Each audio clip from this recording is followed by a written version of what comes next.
The town of Bethsaida sat nestled near the Sea of Galilee, a quiet place that buzzed with stories of miracles. On any given day, the dusty paths were lined with villagers sharing accounts of healings, lepers made whole, and the blind gaining sight. But amid these wonders, there was something beyond the acts themselves that captured the hearts of those who watched Jesus at work. This was the hidden power behind his compassion. Miriam, a young mother in Bethsaida, had heard of Jesus and his teachings, yet she had kept her distance. Her son had been born with a withered leg, and he could never walk like the other children.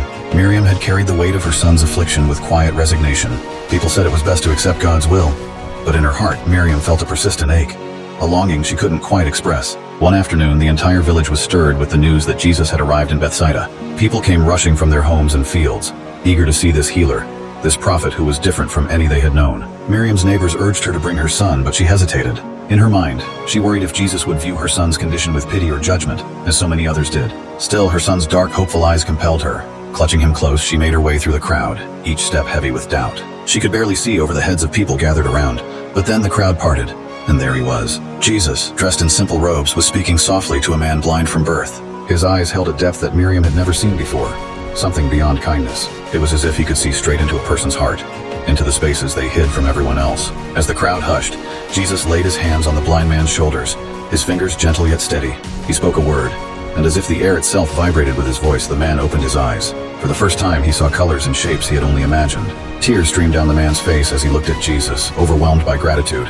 Watching from afar, Miriam felt her heart open, just a bit. There was no show of power in Jesus' touch, no grandiose gestures, just a quiet confidence. She realized that he saw each person as they truly were, free from labels or judgments. For Jesus, the man was not defined by blindness. He was simply a person in need of compassion.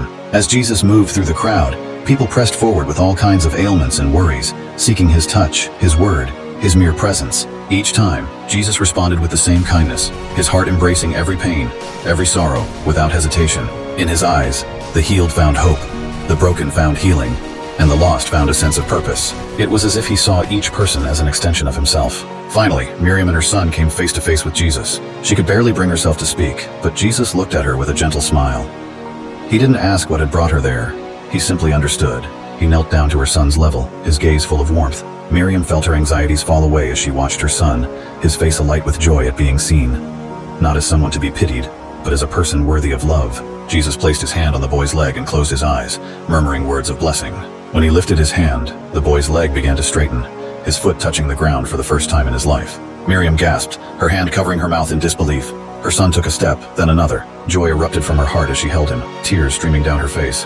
But it wasn't the healing that moved her most. It was the way Jesus looked at her son, with a love and acceptance she had rarely encountered in others. For the first time, she felt that God's love could reach into the darkest corners of her heart and illuminate them.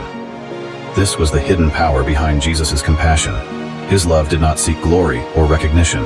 It simply sought to heal, to restore, and to connect. He saw each person's pain not as a burden, but as an invitation to share in their journey.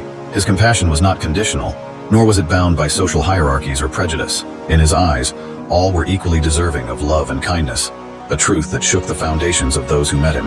As Miriam left that day, holding her son's hand, she felt transformed. She understood now that compassion wasn't merely about feeling sorry for others. It was about seeing them fully and embracing them as they were. Jesus had shown her that true compassion required a strength rooted in love, a willingness to see beyond faults, to connect with others at the deepest level.